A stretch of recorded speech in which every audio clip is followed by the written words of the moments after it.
So I crawled in from the go-go club at some point after 4 a.m., and I can't sleep in Southeast Asia, and I don't know why, but maybe because I'm in a new bed every other day or two, in a different city, in a different country, and half of me is still on California time because California is in my blood, and this 14-hour time difference does nothing to stop it.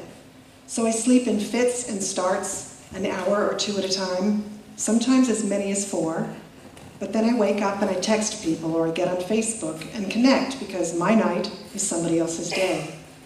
And I sometimes long for a sentence written in my language. And I do miss things. My sister, my dogs, my new relationship with my mother. But I have learned many lessons about missing things and how it is like a cavity in a back tooth you feel coming on, and there is a low ache that hums under the conscious level of sound, and at times it flares up suddenly, unexpectedly, at the touch of a seemingly innocuous trigger, and you notice it, feel the extent of that ache, and then you put your tongue over it and hold it for a minute, and it subsides, and you keep going on because, really, there is no choice. And I learned many years ago how to miss Shelby, and that was not a toothache. That was a limb that had been removed. My heart extracted, and you can't simply put a tourniquet on and keep limping. You fall down a little bit, stop breathing, and it takes a lot of effort to get up, to catch the breath. And even though I know that children leave home, it doesn't change the pain of the ripping apart when they do. But I have learned how to miss, and I have learned how to keep walking, and I went back to my hotel room after the club, and I went to bed. And I was up again in a few hours, 3 to be exact. And the day was beginning, and I was ready to hit the streets and figure out somewhere to go because I was only in Ho Chi Minh City for a couple days and I figured I'd better make the most of it. But this city is like electric shock, and I didn't have a map, and all I knew was that outside of my room was chaos and confusion in a place I did not understand at all in comparison to where else I have been. The people in Thailand, so friendly and gentle, and the people in Laos, so kind and open-hearted. And now I was in Vietnam and I had been hustled and harassed and high-pressured, and that is more wearing than simply walking for miles into nothingness. So I went down to breakfast, and that was included in the room. And that is always a good find, breakfast included when you're traveling, since it guarantees at least one meal for the day. And I sat in the foyer of the hotel and ate fruit and bread and jam and had coffee and fresh juice. And I probably could have sat there all day because I could watch things without being pulled in. And there was a certain amount of safety in that, since the night before had taught me valuable lessons about Vietnam. And I had been hustled and I was on guard. And instead of becoming absorbed into the city, I was standing outside of it, wary. And I knew that I couldn't go on like that. So I finished breakfast and went back upstairs and got my day pack and took what I thought I might need to survive: water, sunscreen, bug repellent, a cheap plastic bag poncho in case of rain. And I forced myself to go back downstairs. What was the alternative? Stay safe in a windowless room with no TV? Or get back on the street and let myself meld with chaos? So I went back downstairs and exited the hotel, and there was noise and heat and confusion. And I walked to the end of the narrow alley street and took a left on Boi Vien, and then another left. And then I started following some people who seemed like they had a good sense of direction and a plan. But then a motorbike pulled up behind me, and a voice said, "Where are you from?" And I turned around, and there was a kind face attached to that voice, and he sat on his idling motorbike, and I said, "California, USA." And he said, "Oh, California. I just had a customer from California." And he pulled a tattered notebook from the small basket on the front of his bike and flipped through the pages. And I could see a collage of handwriting in various colors of ink. And then he found the page and handed me the book, and it was a paragraph of praise about how Tan knew his way around the city. A great guide, a great experience, the only way to see Ho Chi Minh City from the back of Tan's motorbike. And I said, "Oh, so you do chores?" And he said, "Yes, would you like to see the city?" And I said, "Yes, absolutely." And he pulled out a second helmet from the storage compartment under his seat, helped me put it on, invited me to climb behind him on the bike, and we were gone. Now, yes, at this point I figured I could be kidnapped, but I wasn't worried about being sold into the sex trade. And Tan had a nice smile, and he was older, talked about his children. pointed out the high school of his son as we were cruising down a street, told me how expensive education is in Vietnam. They have to pay for everything, and his wife works 2 jobs to help the kids go to school. And he told me about the corruption in the government, the corruption everywhere, and how the only form of negotiation that works is financial. If the government knows there's something that you want, they will give it to you for a price. And then he pulled into a small courtyard, and we made our first stop. And I got off the back of the motorcycle, and he pointed me toward a pagoda at the back of the courtyard. And he told me, "This is where your president visited when he came here." It was his first stop, and he stayed for 2 hours. So I visited the Jade Emperor Pagoda, or Chu Na Quan in Vietnamese. And I wandered the rooms full of incense and smoke, full of people who had come to pray. And Ton had told me before he pointed me in the direction to walk around. This was the temple people came to when they wanted good luck, when they wanted to increase their family size, when they wanted to have better success. And there were sticks of incense that you could buy, and there were a lot of people chanting and leaving incense sticks at shrines. And I walked around and admired the beauty, even though I could not understand the words and descriptions. And I thought about Obama being there, and what his impressions must have been like. And I wondered if he was intrigued by the giant turtle pond like I was. And I have stood where other people have stood before. When I was 16 years old, I stood at the remains of the Nuremberg Stadium on the very platform where Hitler had given his Nuremberg address. And even at 16, I had felt the cold chill of knowing that I was standing someplace with such a terrible history, and I could almost feel Hitler's shadow in the cold stillness of the stone.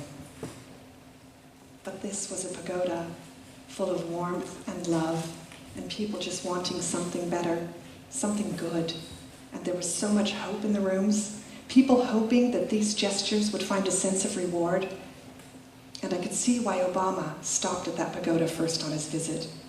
And I went into every room, and I smelled the incense and felt the heat of 1,000 candles burning.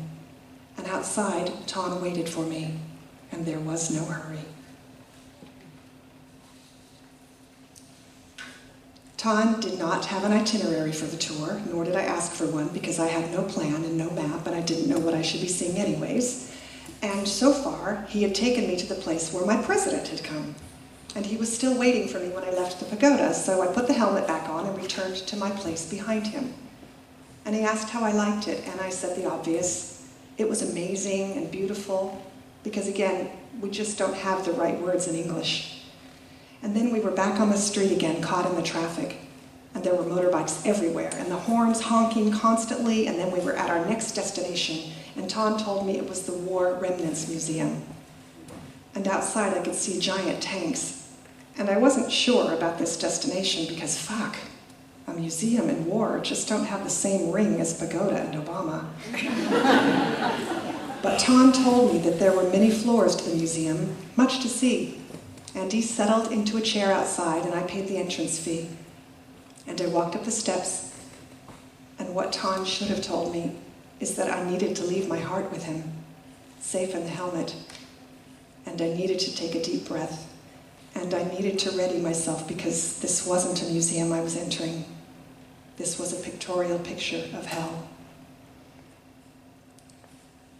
The first floor of the museum was the history and posters, the propaganda, the machinations of war.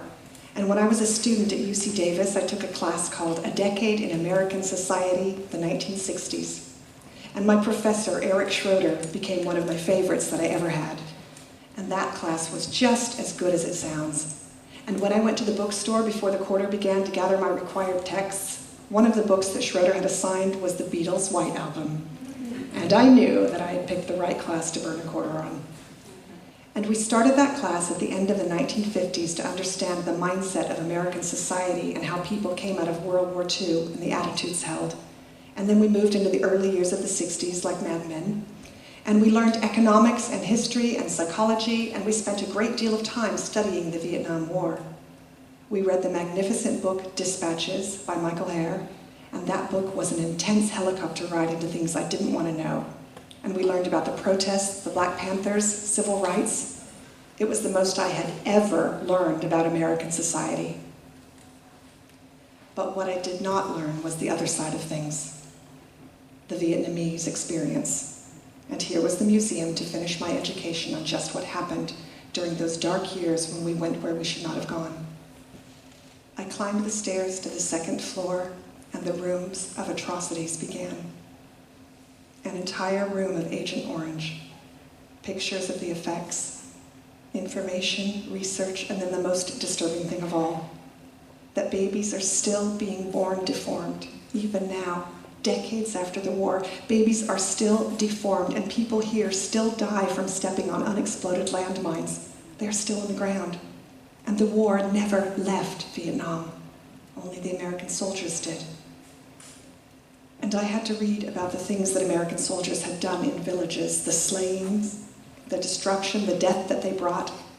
And I read about the fear and the pain and the decimation and the loss. And I could have quit at any time and gone back down the stairs to where Ton waited patiently for me. But I went into every room and read every placard and stared at every picture, and I cried. And I could not help myself, and I was one of the few Americans in there, I could tell.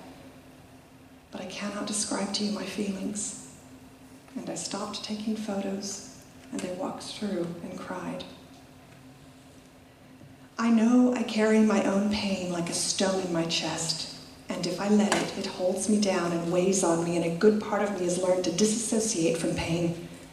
It's part of the survival skill when your childhood is unpredictable, when you are a young girl and men abuse you, when your stepfather is an alcoholic who abuses randomly out of nowhere for a suddenly remembered crime, something that you did days ago. Don't even remember yourself. For small injustices, there are big punishments, belts and open hands on bare skin.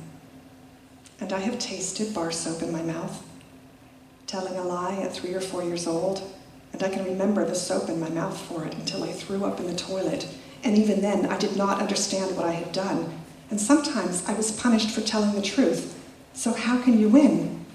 And I was punished for wanting things, for not wanting things. And I learned how to disconnect from my feelings very easily, so much so that sometimes my face does not reveal what is going on inside of me, and I am very, very still, placid as a Hindu cow. And inside, I am being swallowed by chaos, and I have to pull the plug or it will devour me. But I walked through that museum, and I know fundamentally that I truly know nothing about pain, that I have never truly suffered. And there are things in the world that words fall short for in describing. And there are children who have known far more pain than I can imagine. And I walked through the museum, and I grieved for their losses, and I grieved for our losses, and I grieved. And I walked all the stairs and ascended to the other rooms, and there was not a room called the future or hope, just the past and pain and atrocities. And when I had finally exhausted the pictures and the descriptions and the images and my eyes were full, I wandered slowly back outside into the bright sun and the heat. And Ton didn't say anything. And I took my helmet and put it on and climbed on the seat. And he finally said, "You like coffee?" And I said, "Of course." And he said, "We will stop for a coffee and give you a rest in a minute." And we rode for a while and entered into the countryside. And he was taking me to Cu Chi tunnels, an hour away by motorbike. And we stopped midway at a little open restaurant with plastic chairs and hammocks. And Ton bought me a cup of Vietnamese coffee, and it is truly the best coffee I have ever had. Iced coffee, almost like chocolate milk. And when my coffee was gone, he refilled my glass with tea. That is how they do it here. Wash down the coffee with tea. And then we were rested and ready, and I resumed my place behind Ton, where I watched the world go by over his shoulder. So Ton dropped me at the parking lot for the tunnels, and he went next door to a cafe, and I bought another entry ticket and walked through dense jungle. And then I was at the entrance, and they gave me an English-speaking guide, and it was just me and him.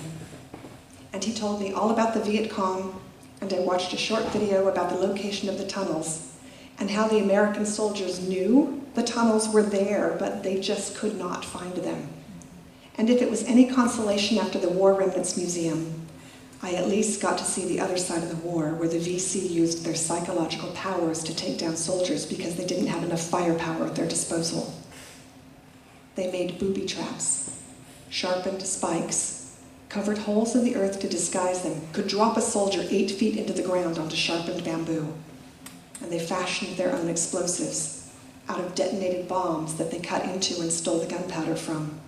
And they built a whole network of tunnels, moved underground to survive, and they had an escape tunnel that would dump them into the Saigon River.